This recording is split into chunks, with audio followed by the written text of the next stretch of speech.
talk about which I know you observe na, yung the chastity before marriage, which is not so uso anymore. And I also believe in that. How would you advise people? I mean, the millennials and the Gen Z, baka naunahan pa tayo ng mga Gen Z dyan. How do you advise them? Kasi di ba parang, for some, one, it's difficult siguro for them to control. And another is, baka, alam mo yung mob, na everybody's doing it naman, di you might as well. Kasi at least mas malapit yung era mo kaysa sa kanila kaysa yung era ko. Masyadong baka sabihin, it's really tough, especially with the media exposure, especially with the type of programs that's being and people are not shown. Ashamed anymore kasi diba to say. Yun nga so it's especially the Western content, the influence, no? It seems very normal and accepted, and yun nga, you're right, it's like people become desensitized in a way because you know it's common practice. It appears common practice. But of course, you know, personally I don't subscribe to that, or I don't agree that just because everybody's doing it, it's the right thing to do, diba? Same thing with corruption, for example. Even if it's so standard practice, doesn't mean it's the right thing to do, diba? Tawag nga nila SOP minsan, diba? But it's, for me, it's the value of waiting, the value of learning to cherish what really matters at the right time is the practical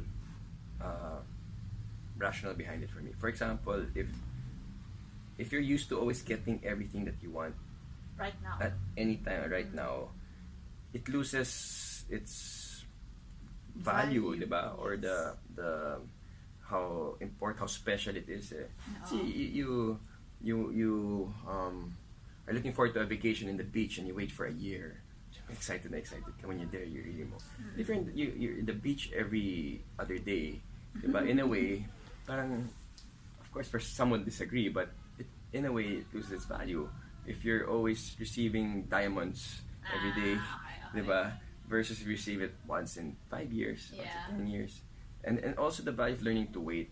I think it's a virtue. Literally delayed gratification. Delayed virtue siya na you learn to be self-aware and to control our emotions, our needs. It's the same thing, like if you're able to control yourself in that space, in the sensual, sexual phase of our life. Let's say we want to commit, let's say, steal, diba? Because we want something so bad. We will do anything right away to get what we want because we cannot control our urges. But when we learn to wait and we learn to control our emotions and our needs, then we'll most likely, you know, so did you have avoid to doing agree, such things. the two of you agreed on that while you were in a boyfriend-girlfriend relationship? Or yes, you had to agree on that. Kasi syempre baka sabihin lang, kanya-kanya kasi yan. But if you really believe in that and you value that, then you have to have an agreement with your partner na, so that you help each other and don't put yourselves in situations that would make it difficult for you to correct, resist, diba? correct. Just like example, when you're married and then there's temptation for you to cheat, for example. Sanay ka na parating bumibigay, diba? Okay. So parang ganun din yun. Ganun din, diba? If you learn to control your urges or that, you're able to act more rationally in a way, which is some would say naman, kasi may argument dyan na, you know, you don't always have to be rational. Sometimes we have to live the moment and just enjoy because life is too short. And it's we have to follow our senses, and that's the nature of people, diba? So I guess it's a personal choice. And for me, you know, I value my wife more. I value Kla more because nga of because she made me wait, diba? In a way, even sa panliligaw pa lang, Diba? Sabi ko 3 na years. talaga, pakipot works. 3 years. So, pero okay lang kasi naman 13. so makikita niyo yung 12. persistence mo, makikita niyo yung perseverance. Yeah. Diba? So, yeah, but it's tough. I think it's really the environment that plays such a huge So factor. don't put yourselves in that situation. Also, and the people who you surround yourselves with. Yes. Oh, I think that's so important. In anything. Oo naman. In anything. Because most likely you will be following what your So circle that of it's friends easier do. for you not to follow anymore that thing. Oh, kasi if you're always around people who mahirap. believe a certain way, most likely you'll also will go with the flow, diba? So that's one practical tip of how to, I guess. Yeah. Meron akong question pala yeah. dito from Jason. Balik, punta na tayo sa FQ. How do you manage your finances now? How does the Chris and Cla family manage? Is it one balance sheet? Is it kanya-kanya? We have an as a operating couple? account, and we have a monthly budget for all our operating expenses at home. Yes. I have my own savings. She has her own savings also. We have our own sources of income also. But we have a general operating fund, and then we agree naman that we would share all the expenses with traveling and the kids. So you're not one expenses. single balance sheet, in other words. We don't write it down, but in principle, in our heads, You have to it's write it down. what's mine is hers. What's hers is hers. Yeah. That's the usual. So, yeah, in principle, we don't list down like the assets anymore, and we don't have a physical balance sheet if that's what you're saying. We don't list it, but our understanding is that we are, everything is joint.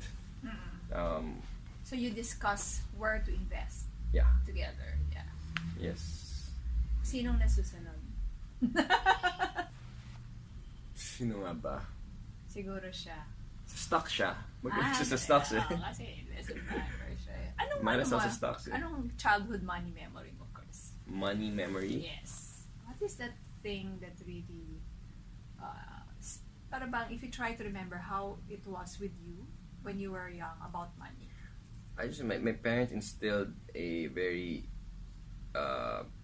disciplined spending only when necessary. For example, with our rubber shoes, I was part of the school team. I'd play every day, but I only had one pair of rubber shoes, and would only buy a second pair when that rubber shoe is really worn out and talagang sirang-sira na. So now, how many pairs of rubber shoes do you have? I endorse Adidas, so I have a lot. Okay. But yun ang naging effect. I only use 1 or 2 at a time. And I use the so same it's model. Still there, na parang hindi ko mapalitan for no reason eh. Yeah, I get guilty hindi pwedeng multiple. I get guilty. I give it away.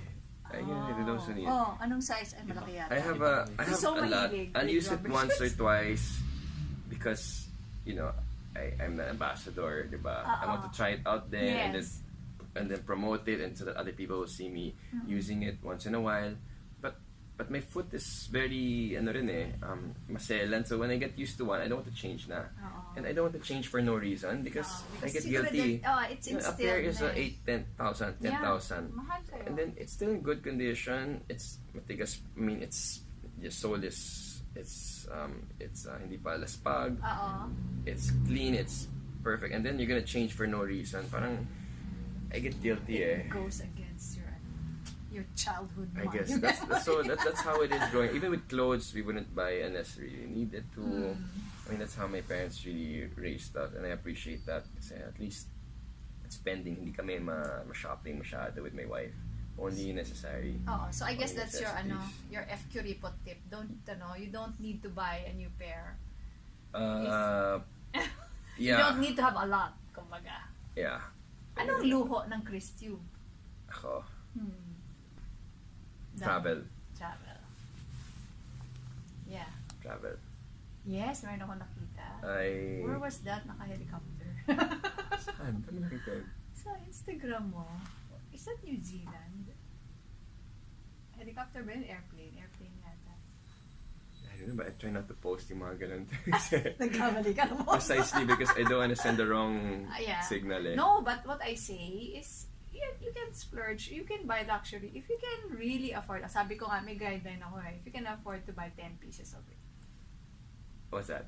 If you can buy luxury if you can afford if you to can buy 10 10 pieces of it. Para yan yung ano mo, yung parang threshold mo. Yes, kasi baka mamaya yun lang ang pera mo and then you blow it on a luxury. Hindi pwede. So dapat malaki yung ano. Yeah. Me and Cla, we invest in things. Not like real estate or things that appreciate. Like financial investments, diba? Like stocks, bonds. Yes. But so we avoid things that depreciate or don't have future value. Cars? Hindi kayo car that depreciates. Practical lang. Yeah, family car. And then, but travel is one thing we don't mind spending on because you create moments, experiences that you always remember. Yeah, they may not be tangible, but they're the ones that last. And it gives you a chance to bond and to get closer and develop strong relationships between us and the kids also. What is your one audacious dream at this point in your life right now? Audacious dream? Do you want to be a politician? Wikipedia really. lists you that it lists as a politician is one of the descriptions of Wikipedia. Because I was a barangay kagawad. I was a civil servant. So, will you run for higher office in the future?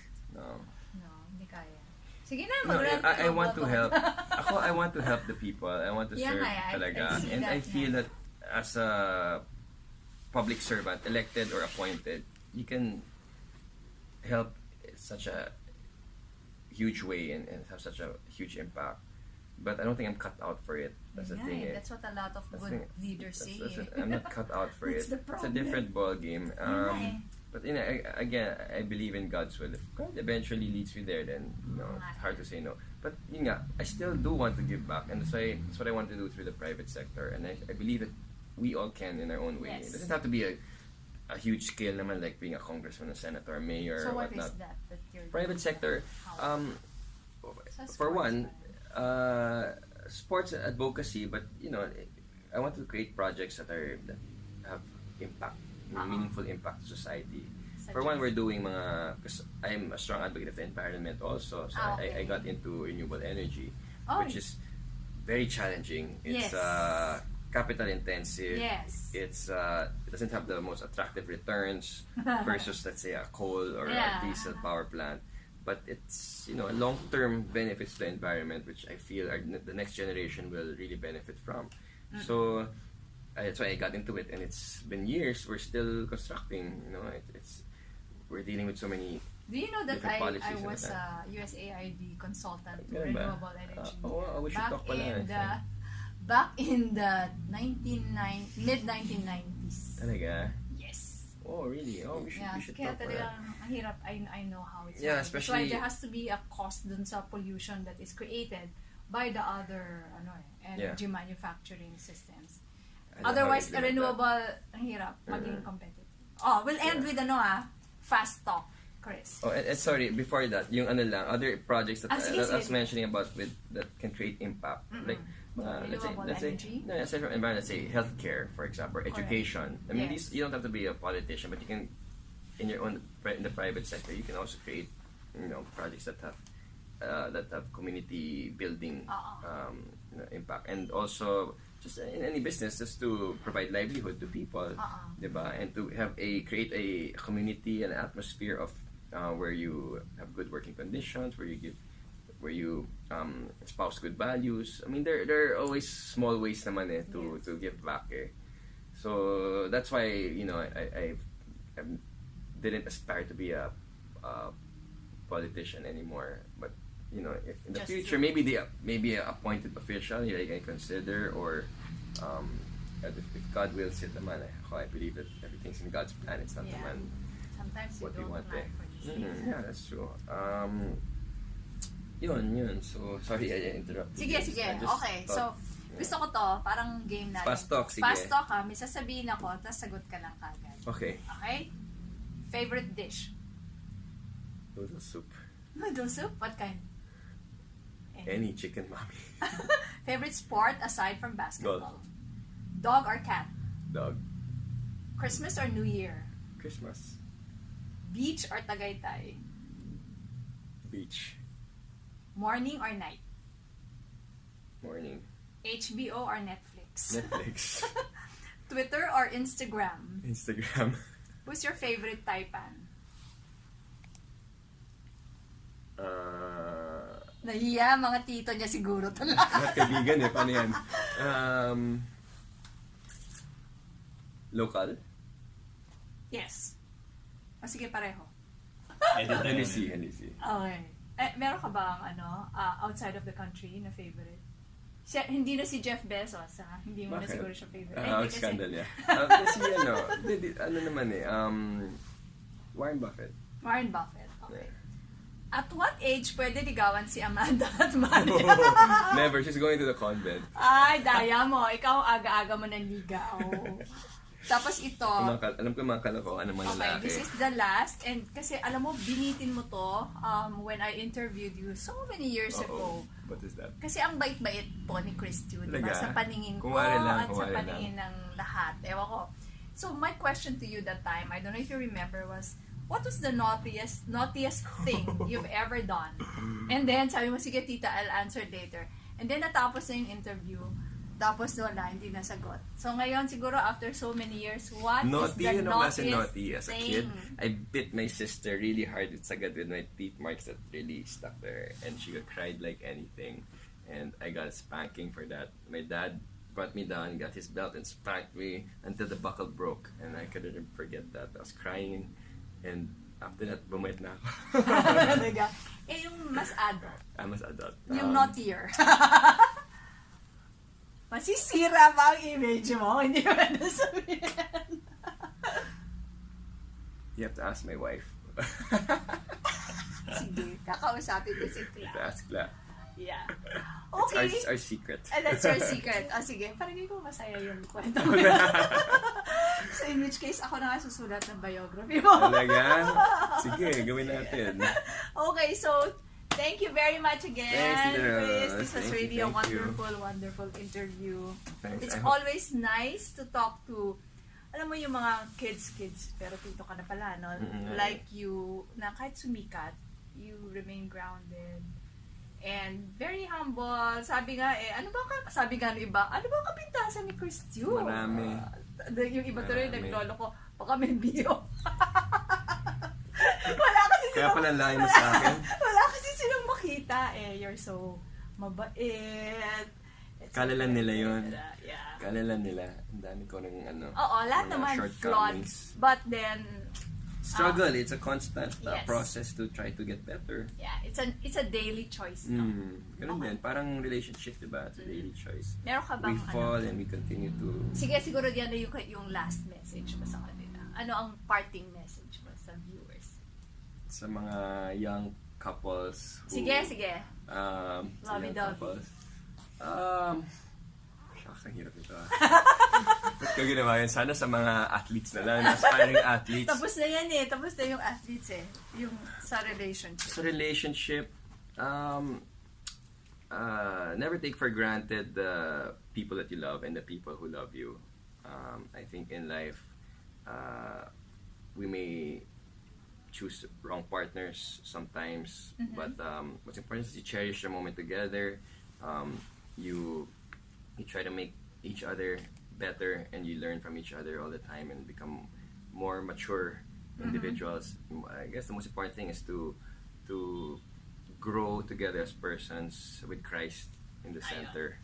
With Christ. Yeah, with Christ. I think that's the most important. He is the unifying force that can overcome odds and kasi alam mo yung long-lasting, yung forever relationship, we are not actually capable of doing that with our own human capacity.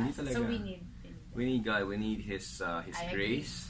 We need His grace. We need His guidance, and we need to live out and try to follow His life. Try to follow the life of Jesus, and if both the people in the relationship will try to emulate Christ and live out the gospel values, then I think there's a better chance of a successful, lasting relationship. Yep. Diba?